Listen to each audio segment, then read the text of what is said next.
Hello everyone and welcome back to Crafts by the Bow. It's Christmas Eve today as I'm crafting and it's sunny and blue sky and beautiful, but doesn't look at all like Christmas. We've got a little bit of snow in the back garden and there are lots of deer running around, so I'm hoping Santa catches them in the next couple of hours so that he can start and deliver his presents. Now I'm making the second of my swap cards today, and I've chosen the Vibrant Vases set, and this actually goes with the Varied Vases set that Mary Fish designed, and we had this and the punch, and the punch works with the new set as well. But what I've decided to do, instead of using the stamps and the punch, I'd work just with the punch. A lot of my ladies who come to class, they buy one thing at a time. They can't buy the stamps and the ink and the card and the punch all in one go. So they tend to get just the stamps first and then build up and get the rest of the things. And thinking about them, I thought, right, we'll use just the stamps because that's what a lot of them will get first of all. It is a photopolymer stamp set, which makes it easier for lining up. If you have a stamparatus, that makes it even easier. But some of my ladies don't. So I worked on using what the majority of my ladies would have, which is just the stamp set. No stamparatus, no stamp-a-majig or anything else like that. And what I came up with was two little pictures, and I loved this one with the "You are loved always" sentiment, but I wanted to use this one, the "Celebrate every tiny victory." But once I'd actually put that sentiment on, I couldn't get this vase with these flowers in, so I just chose one of the other flower sets, and I'll show you exactly how I made my card. So I started off with a 3" by 3" piece of Whisper White, and I just laid it on my grid paper so that I knew I had it nice and straight. And then with my Memento ink, I chose my sentiment first, and the "Celebrate every tiny victory" is one that I thought that I might use more often than some of the others. So I've just inked it up and I stamped, let me move that up a little bit so you can see. I stamped my sentiment in the very right hand side corner, sort of as low down as I could to give me more room for my little vases. There we go. I'll just wipe it right now with a baby wipe because my chamois are in the washing machine. Okay, so I'm keeping the black out, and next I'm going to use this line. And I'm not sure if this is meant to be a stem or if it is, you know, something like a shelf line, but that's what I'm using. And I'm just putting a little bit on there, and I'm just stamping it so that it's, I just need to move it down a second, excuse me if you've got my head in the way, but just so that it's at the top of the writing. Doesn't matter if it's not perfectly straight or anything. Okay, and then I'm going to use my vases. And I've chosen this floral vase and this little patterned vase. But you can choose any of the vases you want. If you want two the same, that's fine. You know, if you want to use this one, whatever works for you. And I've attached them both onto my clear block. And what I did was I lined them up on my grid paper so that the very bottom of the vase was on one of the lines, and then the next piece I lined it up so that it was as close to the vase, the first vase, as I could, and it was still on that little line as well. So that when I stuck them together, they would, let me show you, they would hopefully ink in a straight line. Okay, so let's put some ink on here. Oops. And I just tried to line up the bottom of the vase with the line that we'd already made. If it's not quite on, it doesn't matter. Okay, and then I chose my vase.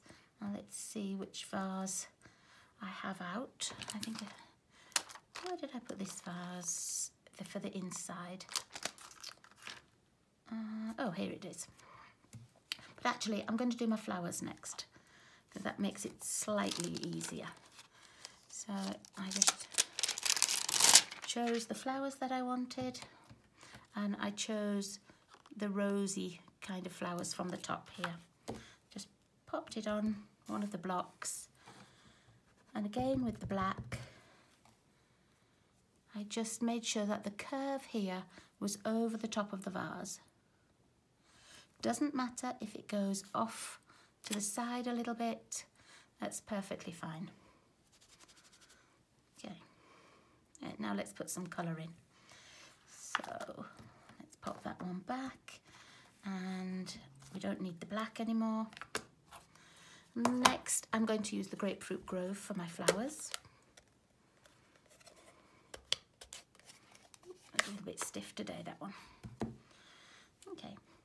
And if I had the Stamparatus, I would be able to put this piece of card on the Stamparatus and the stamp onto the Perspex and just keep lining it up till I knew exactly where I wanted. But because I'm doing it this way, all I did was look out for the left-hand side bottom petal, which I thought lined up there. And I didn't worry too much if it was not quite in the right place, if it's stamped a little bit off center, because that's the joy of these. It doesn't matter if it's not exact. Okay, now that's all I want the orange for. So let's put that away. And next I need the old olive for the leaves. If you wanted to, you can do the same as I did with this one, and I coloured it in with markers, with our blends. But while I've got the inks out, I thought I would just do them with inks on this one. So here, you just line up these little insert leaves with the leaves that you've stamped already, and just pop that little touch of green on. It's really, really easy to line them up because you can see through them. So you can see just whereabouts you need them. Okay, and then I took the Balmy Blue and I worked with this piece, which is the colour for the vases. Now I have seen some cards where they haven't done the outline of the vase at all. They've just done the colours, and it looks like there's a set of vases in the background, which look really nice. Okay, so I've just popped the Balmy Blue on, and again we're just going to line it up as best as we can. Doesn't matter if it's slightly off. And here's the little vase. Again, I'm going to do the Balmy Blue again. And I've chosen the blue just because of the background paper that I'm going to put onto the card. And there we are. That's all of that front piece stamped. And that's all the stamping. There's nothing else to stamp on the card.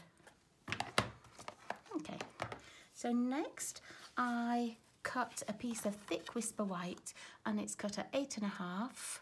I scored it at 4 1/4, and of course this side's 5.5. So you see, it's scored at 4 1/4, and it's 5.5 long.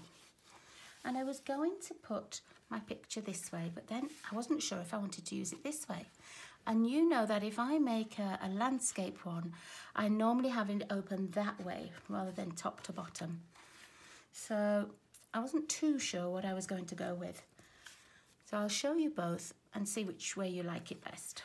Okay, so I've cut a 3 1/4 inch square of the Balmy Blue, and I'm just going to adhere that onto there. So let's find our fast fuse. You can use Tombow, you can use tear and tape, snail, anything you want to. And I'm just going to line that up so it's got a little tiny border all the way around. Okay. And then I've used some of the scraps of the gingham gala paper from when I was making the butterfly cards and the birthday cheer cards. And these long strips that I had left, I thought they would work as an accent piece. And all I've done is, let me show you on this next one, I cut just in the middle at the one end and cut corner to where the cut ends, corner to where the first cut ends, just to make this little pennant shape. And all I'm going to do is I'm going to put it on the card like this and snip this piece off. And you can either have your card going that way so that it opens, or what I'd originally thought was that I was going to put it like this, just offset a little bit. And I think that's the way I'm going to keep it, just because of the way that I've cut the card. So I'm going to put some adhesive on here.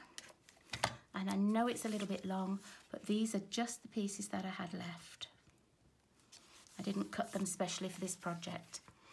And then this is going to go on here. And you can either glue it straight down, or I'm going to put mine on little pieces of dimensional, I think. Okay. And I'm not going to put too much on, just a little bit on each side. That's all it needs. It's not like it has to be, you know, it's stuck down really well, or it's sticking on top of ribbon.